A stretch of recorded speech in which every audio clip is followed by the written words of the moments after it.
Item number 21 continues, Srimati Kanimozhi ji. Sir, I rise to register some of the concerns we have about the Motor Vehicles Amendment Bill 2019 in its present form. Yesterday, when the minister spoke here, he spoke very convincingly, and we were even convinced enough to believe that there's nothing for any state government to worry, because he's one, minister's not here, but still I'd like to say that he's one of the most humble ministers. No, I'm not complaining, I'm just saying that he's one of the most humble ministers, and many of us have to learn from him. And he was very convincing, and I think even when he spoke to all of us in the Rajya Sabha when we wanted the bill to be sent to the select committee, the way he negotiated with us and listened to us was admirable. But still, we have a lot of concerns about the bill, sir. After the bill was sent to the select committee and all of us made amendments, we had given suggestions and amendments to the bill, nothing, not even one of the amendments have been carried out, and there has no change to the bill. It's brought back in the same form it was, without one single amendment which was carried out. So, the minister said that the power of the states will not be infringed upon, and if a state wants to opt out, it can. But this is a promise he has given in the floor of the House. Tomorrow, anything can happen in politics, anybody else can take his place, and the government can change. So, just a mere promise in the floor of the House is insufficient for us, for any state government to feel confident that the promise will be carried out and fulfilled. When you go back and read the bill, we can actually identify many places where the central government is taking over the rights of the state governments. So the central government already has under its control 3 modes of transports: the airways, seaways and railways. Now it wants to completely take over the road transport also. So before going into the state rights, I'd also like to talk about another concern. The bill provides that the central government will set the design, construction and maintenance standards, and it will also impose a penalty for non-compliance of the safety standards with a fine of up to 1 lakh rupees.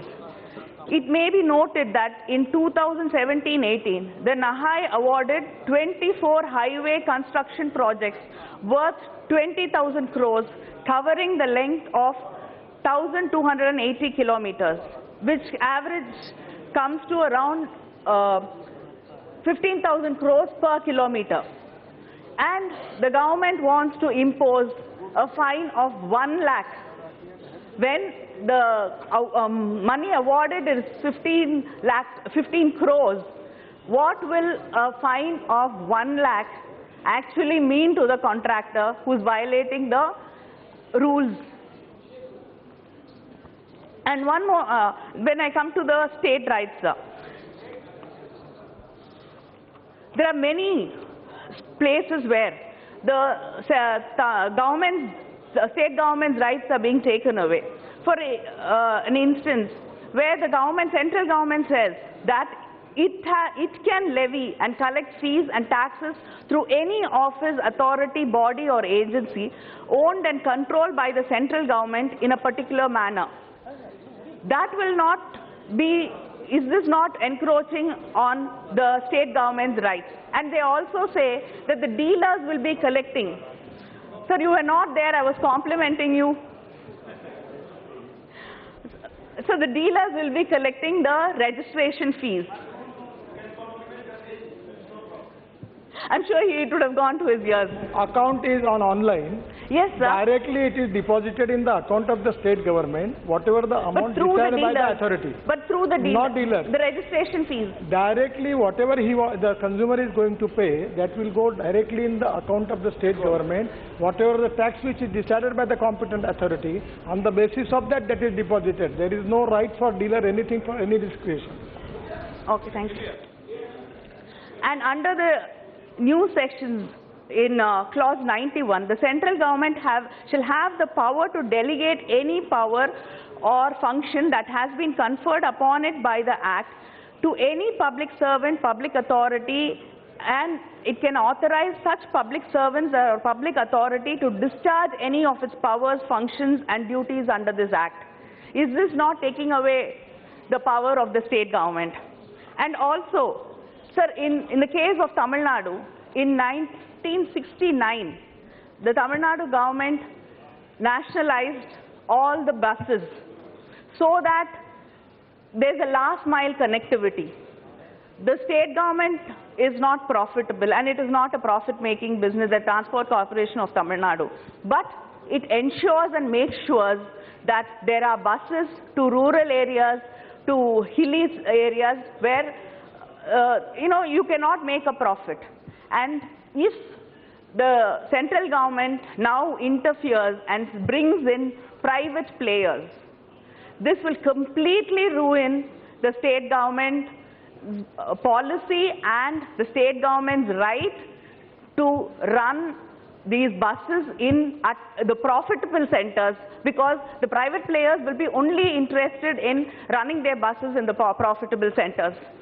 Sir, you've just made I just mentioned it, you've made a promise in the floor of the House, but it is not there in the bill. We want to see that being brought into the bill. These were the amendments we gave in the Select Committee, and none of these amendments have been carried out, and that is where the fear comes from. Sir, and the in the existing powers, the state governments can enter into an interstate agreement with the neighboring states. But now, the central government will be taking over this. Is this not interfering with the state government's authority?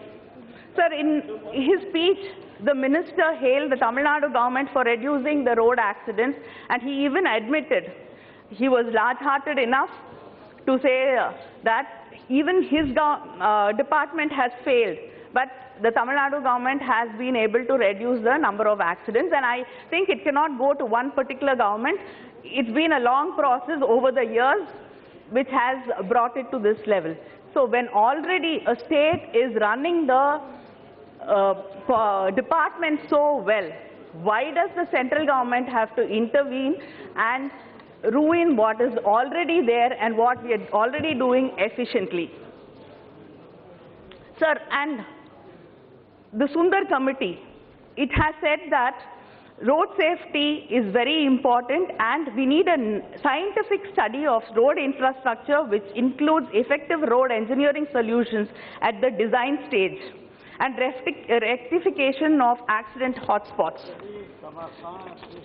So, nearly 789 black spots based on fatalities have been identified. I'd like to know how many of these have been rectified, and with only 315 crore for road safety allocated in the budget, how will this be possible? And the minister has said that dealers would be actually, they will be the ones who will physically, don't have to physically inspect the vehicles, and they will be giving out the certificates. And he also went on to explain that because of the state in which the RTO offices are and they are centers of corruption, the whole authority and the power have been shifted to the dealers. This is like throwing the baby away with the bathwater. Just because there are some officers and some offices which are corrupt, can we undermine the entire bureaucracy? Can we undermine the entire cadre, saying that it is entirely corrupt and we will take away the powers from them entirely and give it to private players? Is this the solution we should be looking at. And the minister also said that if you know to drive, it is enough. You don't need education qualifications to become a driver. I think at this day and age, this will not be a right way of looking at it, because we are looking at 100% literacy, trying to promote 100% literacy in this country. This saying you do not need any education qualification to become a driver will actually encourage many people to think that, okay, I don't have to go to school, I don't have to send my children to school. They can still find a driver's job somewhere. And education is important, sir, even if you want to become a driver. Because today we know the vehicles are more computerized. You need basic literacy and education to be able to operate these vehicles and to read the signs and to communicate with people. So I think the minister should reconsider that and take away the section which says education is not important, sir. And the minister made a lot of promises. Yes, we all accept and happy to accept that he's one of the ministers who runs his department very effectively and efficiently. But some of the promises are so tall and so big that it's like one of the many dreams which the BJP government or the Modi government has promised to people, and nothing has been fulfilled. I just like to finish with one quote by Tamarin Bennett in her poem, Dream Merchants. The poem is not a line, but a net, woven with strands, written in sand, carried away by the wind, a moment spun, and then sent to sea. I hope the promises made by the minister will not be sent to sea, and they will be fulfilled. Thank you.